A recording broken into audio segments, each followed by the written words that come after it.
Yo, what is up? Howie Spangler here. This is Tales from the Green Room, guys. Episode number 148. How are you today? How's everybody's week going? I'm having a good one. I'm having a good week so far. I've just been I had my COVID booster last week, and I kind of felt a little shitty over the weekend. Nothing too crazy, nothing like I did when I got the actual vaccine or when I actually got COVID. Those are the worst. But yeah, it was that one shot of Moderna, and arm was sore for a few days. But then I had it done last Thursday, and then Friday felt fine. Went out for a friend's birthday party thing and had a few beers, and yeah, I was fine. And then Saturday, Sunday, and a little bit of Monday was feeling a little strange, but it was only like head cold type of feeling, and I had I was kind of nasal. I'm still a little bit nasal, but I think by Monday, Tuesday, I was feeling fine, just a little nasally or whatever. But anyway, so yeah, I'm glad that's over. Feel I'm boosted. I'm good to go. Hope for this tour. Hopefully, I don't want to cancel any fucking shows. We've had enough of that. So I just saw Bumpin' Uglies had to cancel this week's shows. Somebody got COVID in their camp, and it's a bummer. But man, trying to avoid that shit. Anyway, so before we get into it, don't forget to subscribe wherever you listen to podcasts. And if you're on YouTube right now, hit the subscribe button, smash the like button, and ring the bell so you know when I go live, upload, anything like that. Let's see. What you're listening to right now, DMCA Free Music. It's an album that I created. Actually, it's an instrumental album called Aberrations, and it's everywhere: Apple, Spotify, wherever. If you're a creator and you need some music for your videos, podcasts, live streams, you can use this music without getting any claims. Don't even worry about it. You don't have to credit me or anything. Just throw them in the back if you want. I just thought that'd be kind of cool to do that.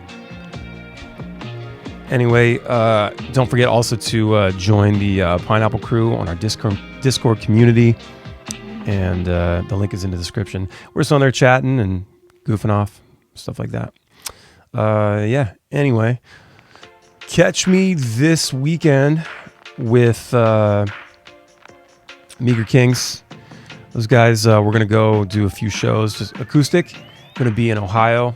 So tomorrow, not tomorrow, I'm recording this on Wednesday, so I'm already going to be doing the run. So hopefully you caught us in Newark, Ohio at the Dank House.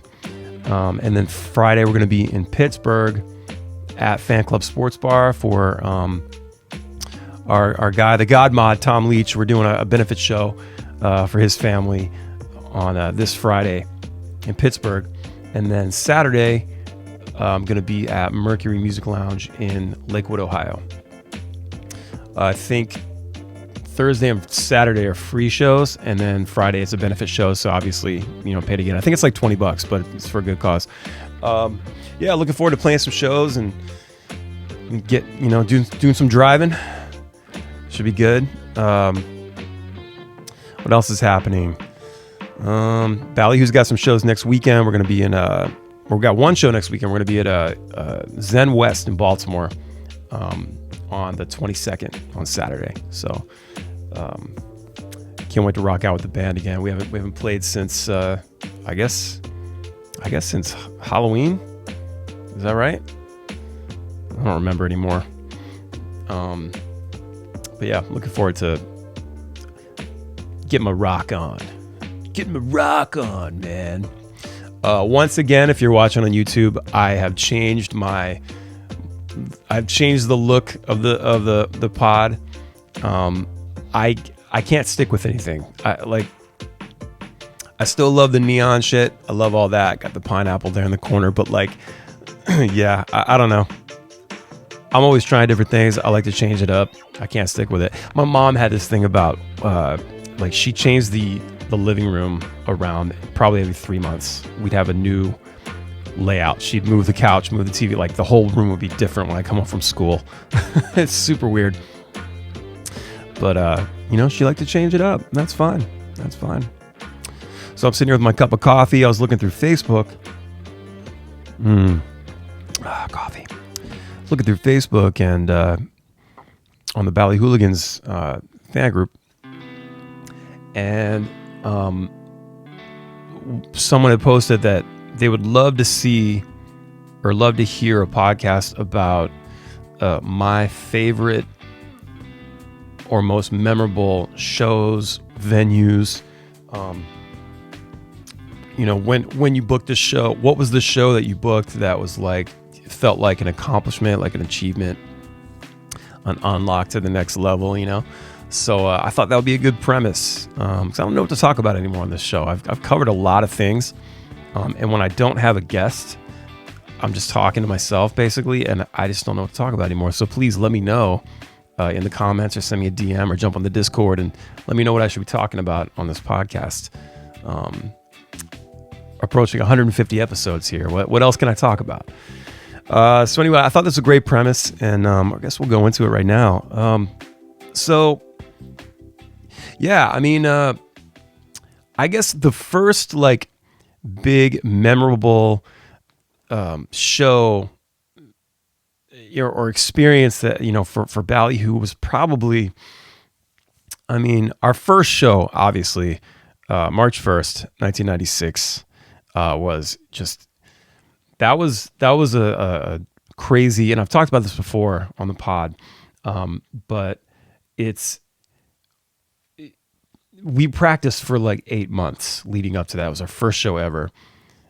We started the band in the summer of 95, and I think in the beginning of the school year, so that fall, there was talk of doing like a show, and it had to be a benefit show. If it was going to be at the school, it had to be a benefit show for some sort of organization at the school. So we did a benefit show for the German club, I believe. And it was $2 to get in. It was it was $2 advance, $2.50 at the door. And that was my thinking. I was like, yeah, we'll make it like 50 cents more. So we'll make people need to get tickets right now. Not $3, not $5, $2.50. I don't know if that affected ticket sales or not. I guess we'll never know.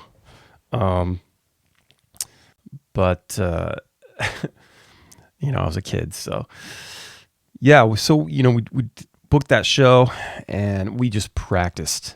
Man, we played every day after school, and it was, we were so pumped. We were like, we got to be the best. We got to be the best band at this thing, and we killed it. We had a great time. The show went off. I was so nervous. We played probably like 10 Green Day songs and a few other covers, and then like a handful of songs that we had written. And it was just a great night. I think we played for like an hour and a half that night, or like an hour 40 or something. I came out there trying to be Billy Joe Armstrong. I had stickers on my guitar. I had the button down shirt with the wearing some goofy tie, and my khaki Jenkos. And yeah, man, it was the start of something wonderful, and I felt like I wanted to do that for the rest of my life. That's I'd say that's probably the most memorable show out of all of them. And we played easily, 2,000 shows, I'd say. 2,000 plus. we were once we started touring, we were in 2006. We were doing 200 plus shows a year. And that was 15 years ago. So I don't know if anybody knows math. Please do that math and get back to me. Let me know in the Discord or something. And so yeah, that was a super memorable experience. That was 96. So 2001 was probably the next big show for us. We'd played shows, we played house parties, and we worked our way into the Baltimore club scene. Which, those are all memorable in their own right. But what really stands out to me, 2001, there was a station here, an alternative station called HFS here, and they became pretty big in the Mid-Atlantic, the Delmarva area. And it was like the competition to 98 Rock, which plays, a lot of butt rock and AC/DC, and I think they call it active rock. And HFS was playing alternative rock, so Stone Temple Pilots.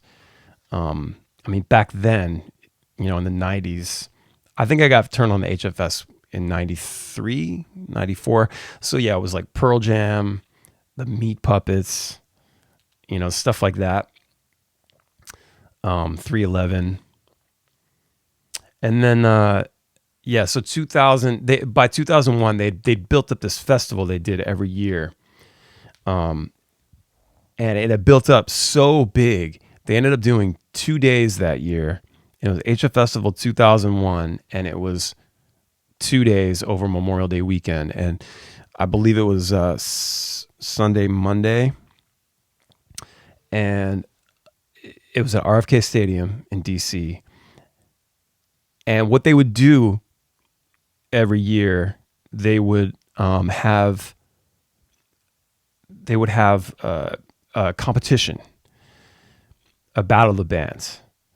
And I remember like every year submitting for this thing and trying to get the band in there. And we didn't have we only had our first album. And I guess at the time, it sounded pretty good. It still sounds pretty good to this day, not the performances weren't the best on that record, but pretty damn good for what it was, our first album. And we would use that, to push the band. I'd pick the best 3 songs or something and submit them to radio stations. And we were trying to get radio play and all that stuff. It was a wild time back then. And so finally I guess I'd gotten to be friends with one of the promo guys there.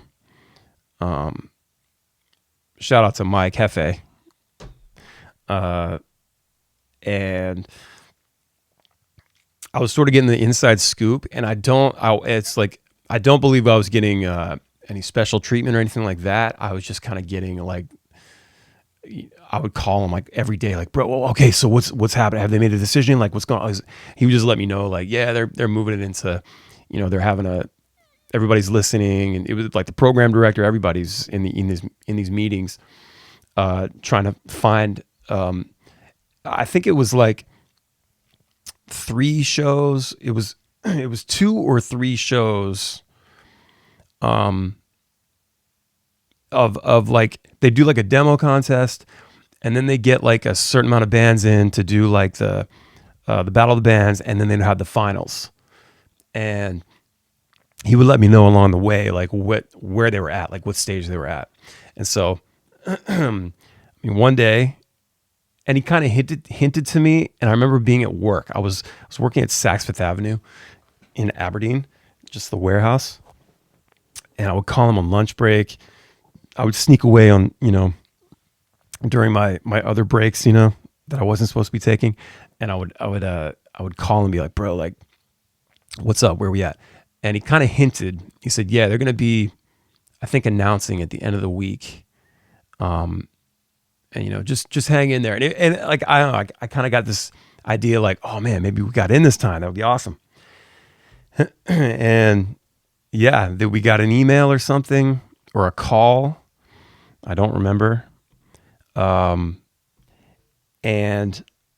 they told us we were in. We made it into the competition.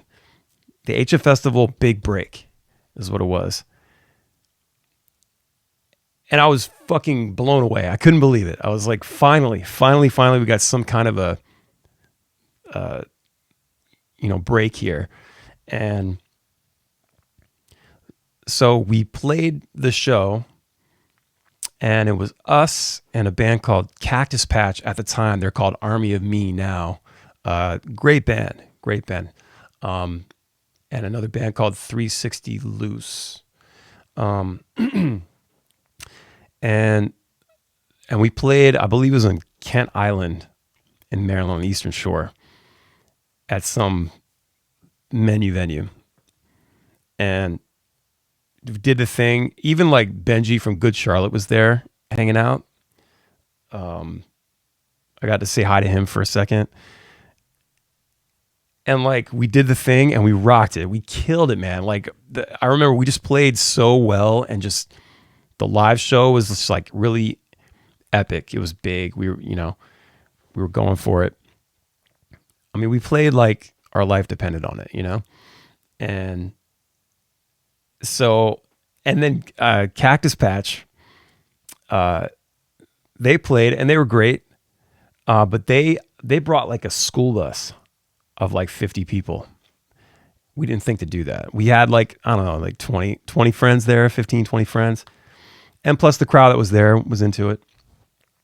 But they had a bigger presence, and I'd never heard of them, but they did it right, and that certainly played into, the decision, I imagine, because they judge on like originality and crowd participation and things like that. And they really had the crowd locked because they brought like 50 of their friends on a school bus, and that was the way to do it. So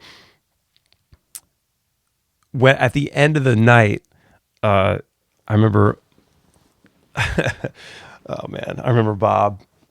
Wow, he had the results, and he was like, "Okay, I just want you guys to know before we announce this that this was very close."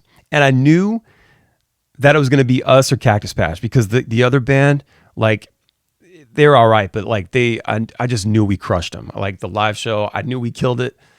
I knew, but we were gonna have a problem with Cactus Patch. So I knew it was between the two. And when he said that, I was like, yeah, it like confirmed it. And he's like, it was very close. It was incredibly close. I was like, fuck, dude. This is like, what's gonna happen here? And the winner is Cactus Patch. We're like, fuck. So we were bummed out. I was bummed out, but dude, it is what it is, So we didn't make it to the finals, but we crushed at what do they call those? The preliminaries, I guess. And for me, we lost, but it was still an achievement. It was like, man, we did this though. Like we got here. We got their attention now. That's something we've been looking for years. And I mean, at this point, we were a band for 6 years. It had taken a long time, and I believe that same year is when we got, or maybe it was the year before, 2000, we started getting airplay on the local shows. So like HFS would play us on their local Sunday night show, and then Matt Davis at 98 Rock, Noise in the Basement, every Sunday night, he started playing us as well. And that dude's been a huge supporter of our band for years.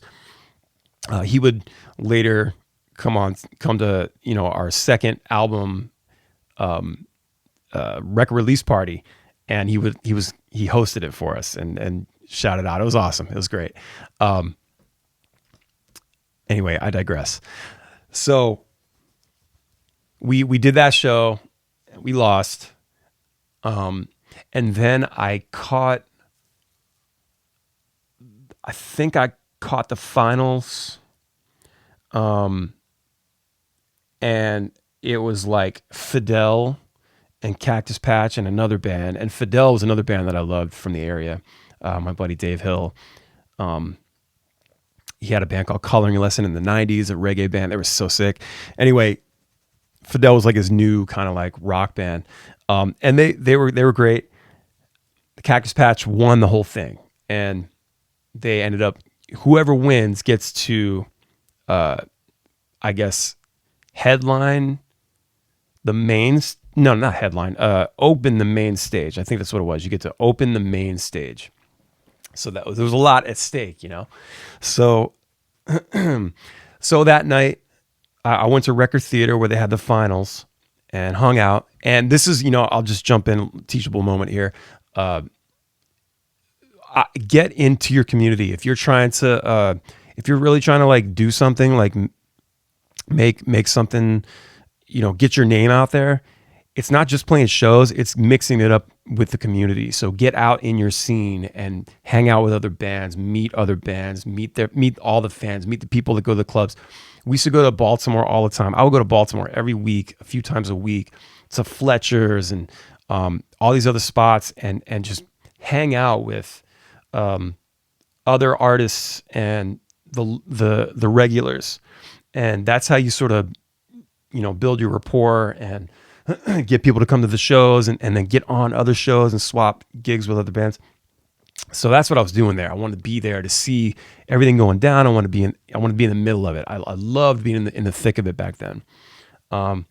And so at the end of the night, I think I was talking to Dave or something from Fidel after the show, and Bob was there. He was the music director for HFS at the time, and he's the one that had announced like, "Oh, this was so close. This was so close."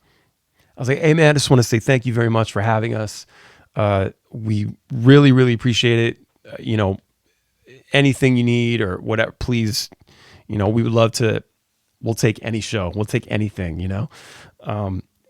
Just pouring my heart out to this guy." And he goes, "Hey man, you guys did great." He was holding my hand, just shaking my hand. He's like, "You guys did great. It was great to have you the other night." And man, yeah, it was very close, man. It was crazy. And he said, "So we'll see Memorial Day weekend, right, on the local stage." And I was like, "What?" He's like, "Yeah, man, we'll see you there." I was like, "What are you talking about?" He's like, it took me like a minute to get what he was saying. He was basically inviting us to play the local stage anyway. Like we got to play HF Festival. So like I just stopped, my jaw dropped, and I just hugged him like a big weirdo. And and he like patted my back, and he's like, "Yeah, okay, man. Yep." I was fucking pumped, man. I couldn't believe it. We were going to play HF Festival. What a huge, I don't know. It was fucking huge, man. So, fast forward, I want to say it was May 27th, 2001. Yeah. We had to get there super early. And back then I was 20 years old. We didn't wake up before noon, So like having to wake up at like 6 a.m. to meet up with everybody and then get down there. And I'm sure we showed up in like separate cars, the drum kits, and it's just crazy. I think Donald we had a backline kit that day. But yeah, got there early, got our credentials. We had 2 fucking DJs. So like I invited Scott to come play. He wasn't like in the band yet, but he played a little bit on the record. And his buddy, Paul, who was also a DJ, had played on the record 365. And so I invited both of them to come out and play on their particular songs, And I remember Chris Keith, he's a good dude. I was like, "Hey, can I get one more pass for my second DJ?" You have two fucking DJs.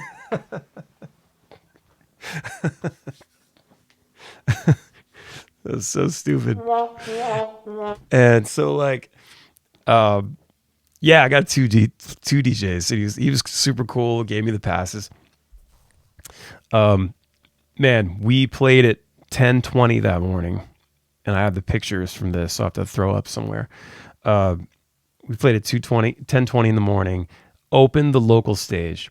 Huge. It was out in the parking lot. There were people everywhere because it was the parking lot. They were just getting there. The gates were at noon for the main show.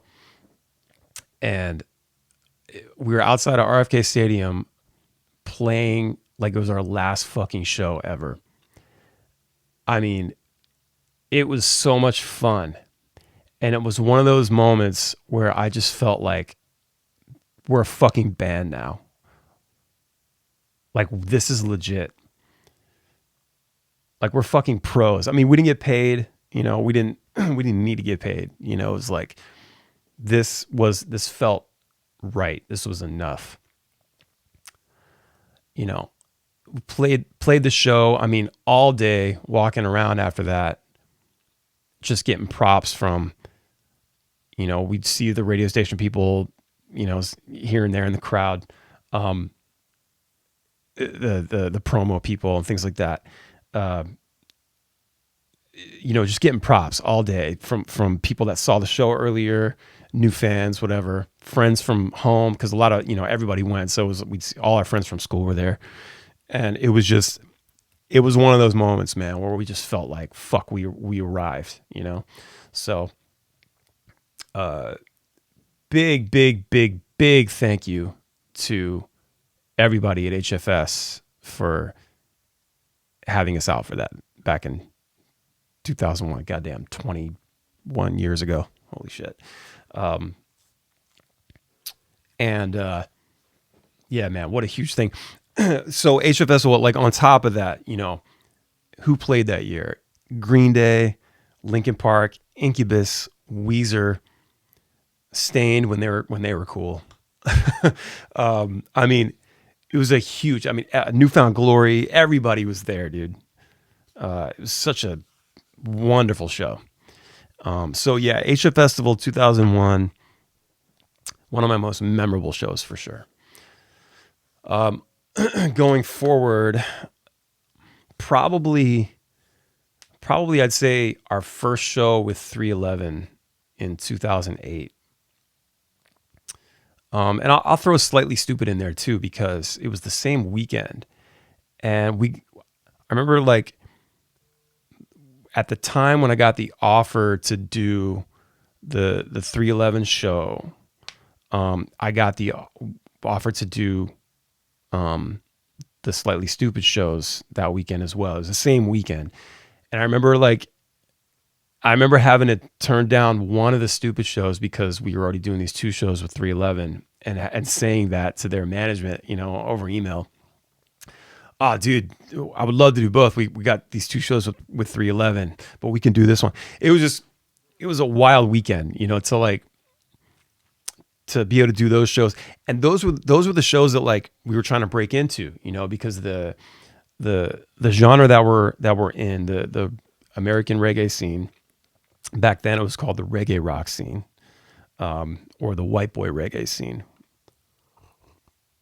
I don't like that term anymore, white boy reggae.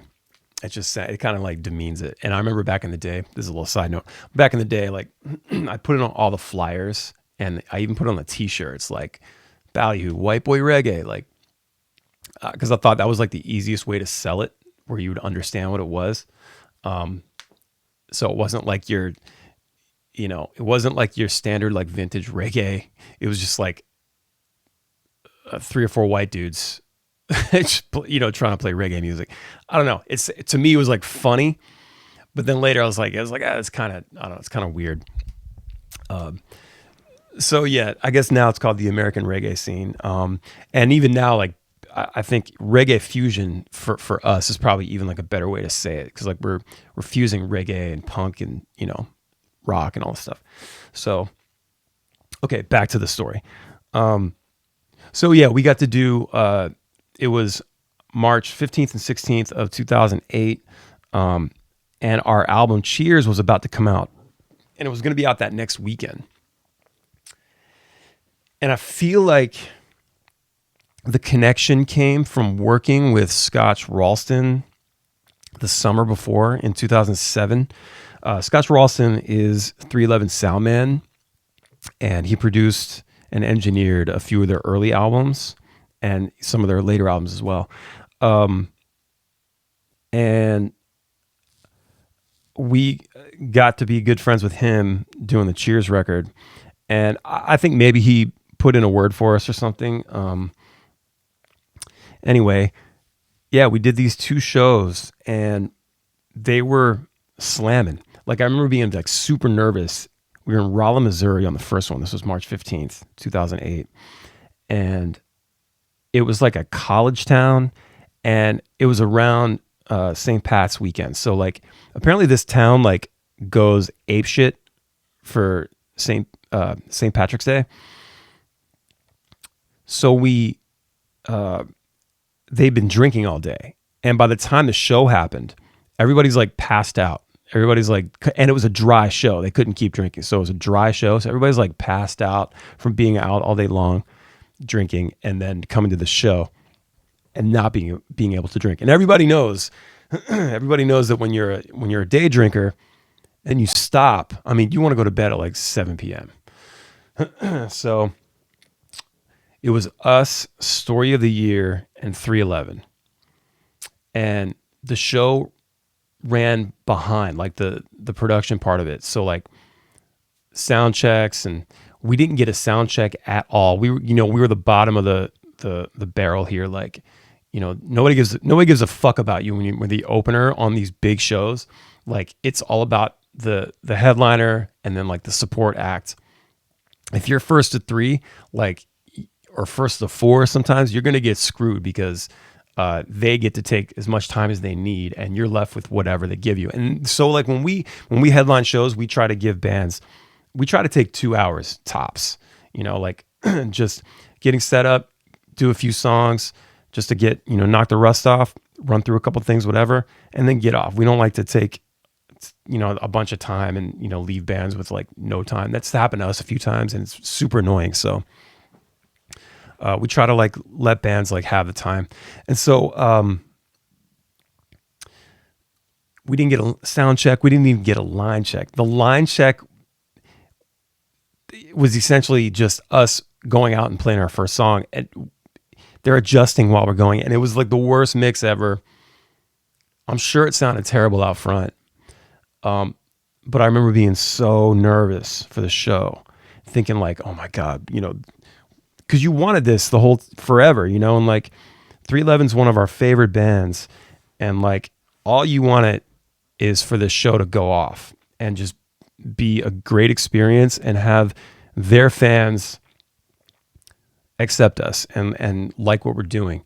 So that night was super strange because of the sound issues and everybody being,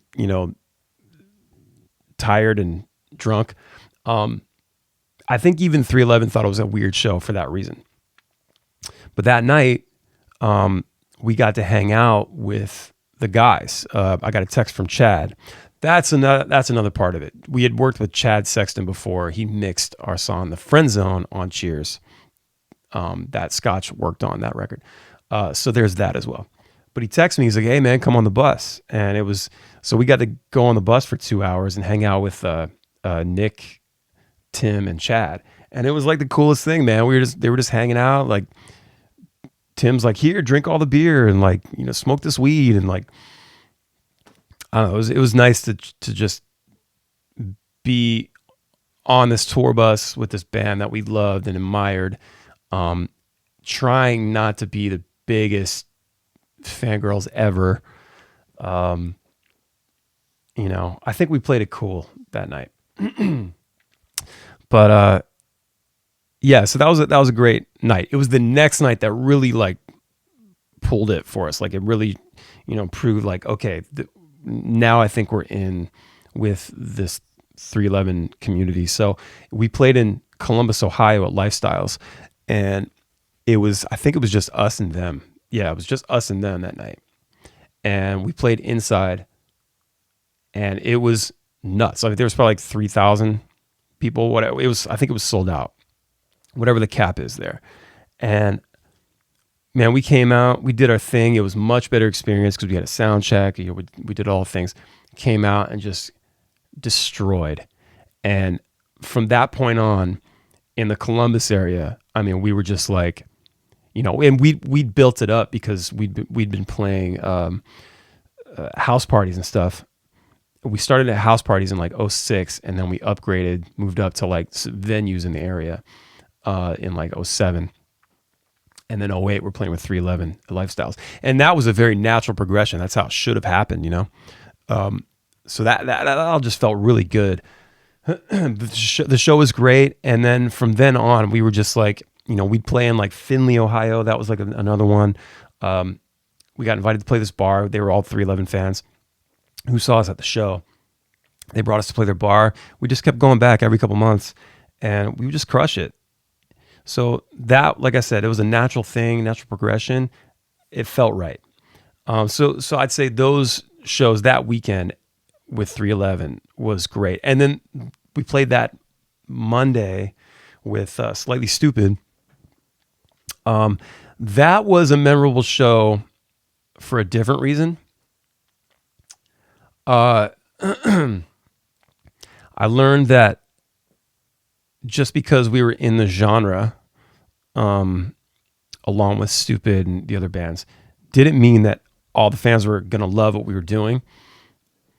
This is strange. This was a strange evening. A few things happened that night. And I remember like the Stupid guys were being cool. Some of my guys went on their bus and smoked out with them a little bit. So that was really nice of them. Obviously we thank them for having us on the show, but I had an incident that happened later with a bouncer. I'll explain in a second. But we're doing the show, and I think the place is sold out. It was nuts. In Allentown, PA, Crocodile Rock is the name of this venue, and the crowds were the fans were nuts, right? They were like rabid, and they wanted Stupid to come out. You know, we had an hour set, and I thought it was too long going into it, but we were like, fuck it, let's go. And sure enough, like 40 minutes in, their crowd starts chanting, "Slightly Stupid." It's like basically get the fuck off stage, you know? And I think back then we were too rock for this. They wanted to hear like chill, like, you know, they wanted to hear the kind of stuff that Stupid was doing, and we didn't really do that. And we came out swinging, playing really heavy, and it just made it weird, I guess. Looking back, I can feel it. I'm like cringing thinking about it now, the set list we played. But so I learned a lesson there, to kind of like tailor your show to whatever it is. If you're opening for somebody, kind of tailor the show to sort of fit in a little better. Do what you do, but do like the stuff that's going to help further the career and not like shoot yourself in the foot, which we've done so many times. I said this to my manager yesterday, actually. I've always been my greatest adversary, my worst enemy. And probably shot myself in the foot so many times, as a matter of principle. And sometimes it's not worth it. Sometimes, you got to think about the greater good. So that's a whole other podcast episode. So we did the thing. We got done. We got a lot of like, yeah, cool. But like, there was definitely that core group in the middle that was like flipping us off and like, get the fuck off stage. Like, so later that night or after the set, the crew at this venue, fucking terrible people, throwing the gear around, ripping the stuff out of the walls, like wanting to carry things. Like I was trying to put my head away, my guitar head away, just to kind of like put it in its case, just to get it out of the way. they're just, oh man, they were just rushing. And so I have to make my way through the crowd. I'm on the other side, and they're separated. They have that, you guys have seen this before at shows where they have the gate like running up the middle or off to the side where it's like under 21 and then 21 and over, basically keeping the kids away from the bar. And I made my way through the 21 and up section around the bar, get to the front where the stage is, and I go to hop over the guardrail to get to our merch table. And as soon as I plant my feet down, I feel this tug on the back of my shirt, and 2 seconds later, I'm on the floor. I get slammed down to the floor. My shirt's ripped off my body. I look up, and this fucking bouncer is holding my ripped shirt in his hand, and he's saying, "You don't fucking cross the shit. You don't fucking blah, blah, blah, blah." I stood up, with no shirt on. I'm like looking at him like, dude, what is your problem? Like, you didn't just see me on stage for an hour. I was up there for an hour playing. I'm in the band. I'm just trying to get to our merch table. And I just asked these nice people if I could, get over the fence. And they were like, yeah, cool. What's the deal? And I don't know if he thought I was 21 or under 21 or what. And he's like, "Oh, you Mr. Big Rock Star. Oh, you're so fucking cool. You can just do whatever you want." I'm like, dude, oh my God. They're super aggressive, and fuck that place. Anyway, so that was a weird, memorable night. My apologies. I couldn't hear what you said. Sorry. Could you say that again? That's weird. Okay. My watch just started talking to me. Okay, I got like at least two more here that are like memorable shows. Janice Live in St. Pete, Florida. It's like still our favorite venue to play. It has been for a decade. It's just that place. It's got that vibe. It's outside. It's in a courtyard. It's downtown. There's this big tree that runs up the middle with LEDs on it, and the stage, the light show, everything about it is just great. The green room, just a wonderful place to play. The shows go off. Like, we have some of the biggest crowds ever at Janice Live. And I'll take you back. Like, I wanted to play this venue so bad because my favorite band of all time, as you guys know, Green Day, I'd bought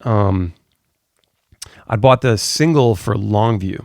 Back in the day, kids, you could go to the record store. Okay, you go to the record store, and you could buy an import CD or a single CD, and it came in a little slim case of whatever band, and it would have like bonus tracks on it, songs that didn't make the record, or live tracks. And in this case, the Longview single had like 2 or 3 live tracks on it.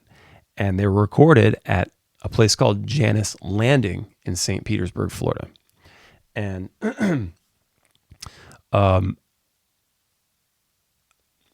it sounded awesome. It was it was Green Day in 1994. It was explosive, The songs, obviously, I love the songs that were on the, on this CD single, and it just made it, I don't know, it just made it like one of those holy grail venues. And I was like, one day we're going to play at Janice, just like Green Day. And I think it was, I don't exactly remember the exact date, which is weird for me because I remember a lot of weird dates with the band. But we've been playing St. Pete from 06 to 08, leading up to all this. We'd play at like the State Theater in town there. And then I think maybe it was like a show with Badfish or something. I don't exactly remember, but I remember like feeling like, holy shit, we made it. We played Janice Live. The name used to be Janice Landing. It's called Janice Live now.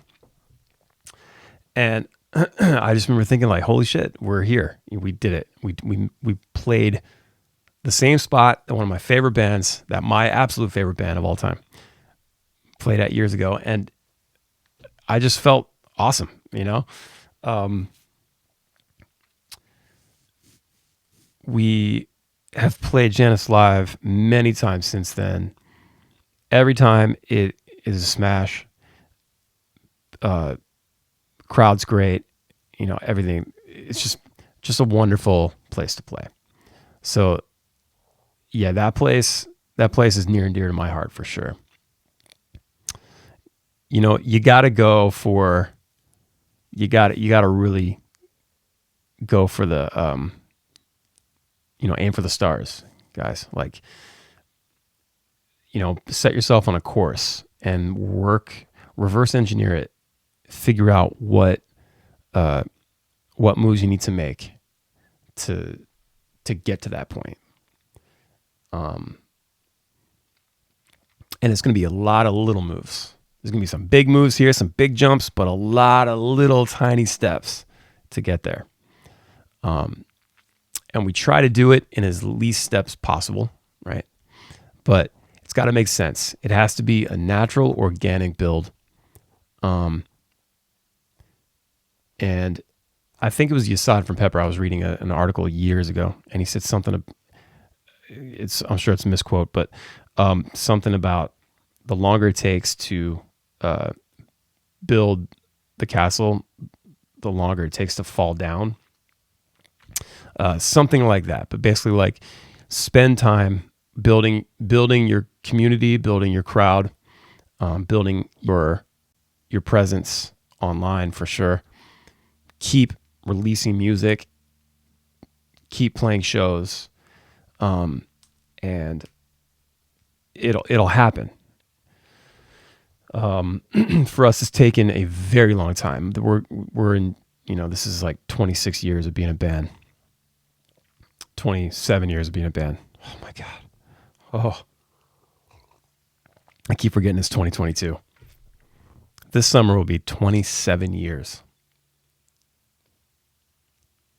Oh my God.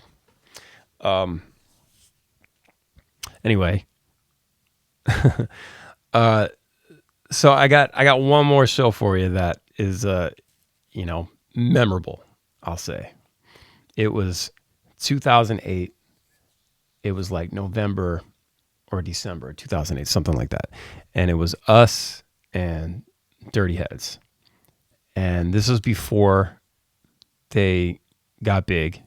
Before Lay Me Down. This is like a year and a half before Lay Me Down got on the radio. And we'd been I think we did like 3 weeks together at the end of 2008. And we're just going around playing shows, and it was awesome. I want to say it was probably, no, actually we started in California. We met them in San Diego, I think, and then we made our way back east. And Profit Bar in Dallas, Texas, in particular. And now Profit Bar is this little spot in Dallas, and it's got the green room. If I'm remembering correctly, the green room here at Profit Bar was pretty magnificent. Okay, one of the things when you go to green rooms, any green room where you're allowed to draw on the wall or put stickers on it, there's going to be a dick, right? Almost always. Yeah, there's a 99.9% chance there's going to be a dick on the wall in Sharpie. Well, a Profit Bar, it's covered in dicks. Covered. There are drawings of penises all over the wall, the ceiling, and I believe, those the old the light fixtures, the long tube lights, fluorescent, whatever they are. Someone had turned that into a giant penis. They just put put the head on one end and the balls on the other. Brilliant. There was, I believe, on the wall, there was a giant helicopter. Beautiful. Beautiful dicks all over the wall. So that was one. You know, that sort of describes what the venue and what the show is like that night. So, Ballyhoo and Dirty Heads played to 8 people at Profit Bar in Dallas, Texas in 2008. But we played the show like there were 800 there. And I remember us laughing and just being happy to be there, you know? Oh shit, we're in Texas. We're playing a show. We're, 2,000 miles from home. And it was it was a fun night. We sat there at the bar. There was Jared showed me Cha-Cha. Does anybody remember Cha-Cha? You could call this number and ask, or no. It was you could call them or you text them. I don't remember. You text or call Cha-Cha and they would call you back or text you back or something with like an answer. You basically ask it a question and then they would send you an answer, and you could get as weird as you wanted and they would answer the question. And I don't know, I'm assuming this was like a person on the other end and probably being like, holy shit. And like hitting Google, looking up the meaning and posting it back. Like incredible. We used to get super weird and ask it the dumbest, weirdest questions. But yeah, I mean,